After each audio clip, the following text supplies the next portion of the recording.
जगन्नाथ रथ यात्रा, इसके बारे में बहुत ही एक फेमस स्टोरी है कि श्री कृष्ण जब इस धरती पर अपनी सारी लीलाएं पूर्ण कर द्वारका में महासमाधि में लीन हुए, तब उनके शरीर का जो अंतिम भाग उनका हाथ था नील माधव के रूप में जीवित रह गया था। एक दिन पांडवों का जो वंशज राजा इंद्रधुम्न था, उनको सपना आया कि उन्हें भगवान का दिव्य अंश पुरी में मिल सकता है।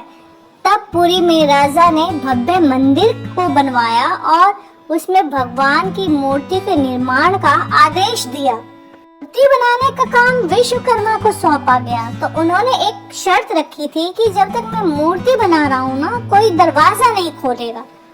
राजा ने बात तो मान ली, लेकिन कई दिनों तक जब कमरे के अंदर से आवाज नहीं आई तो राजा को चिंता हुई और उन्होंने दरवाजा खोल दिया था। और तब तक मूर्तियां अधूरी ही बनी थी, भगवान जगन्नाथ, बलभद्र और उनकी बहन सुभद्रा का। राजा ने देखा कि जगन्नाथ की मूर्ति में हाथ नहीं है, आंखें बड़ी बड़ी गोल गोल हैं, आकार बड़ा असामान्य है। राजा को बहुत अपने ऊपर गुस्सा आ रहा था, पर उसी समय एक भविष्यवाणी हो गई। हे राजा, यही मेरा सच्चा रूप है। जब मैं भक्ति से पिघल जाता हूँ ना, तो मेरी सीमाएं मिट जाती हैं। अब सवाल ये है कि हर साल उड़ीसा के पुरी नगर में ये रथ यात्रा निकाली क्यों जाती है? इसका जवाब है कि एक बार सुभद्रा ने भगवान श्री कृष्ण और बलराम को कहा कि वो मथुरा और वृंदावन देखना चाहती हैं। तब तीनों भाई बहन रथ पर बैठ करके पूरे मथुरा और वृंदावन को देखने के लिए निकल गए। इसी याद में हर साल ये भव्य यात्रा निकाली जाती है।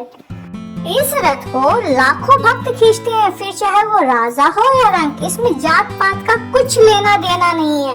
और इसीलिए इसे भगवान का जनता से मिलन दिवस भी कहा जाता है। एक और खास बात, हर 12 से 19 साल में जगन्नाथ, बलभद्र और सुभद्रा की मूर्तियों को बदल दिया जाता है। इसे नव कलेवर भी कहते हैं। और खास बात यह है कि ये मूर्तियां ईंट, पत्थर, सीमेंट से नहीं बल्कि लकड़ियों की बनी होती है।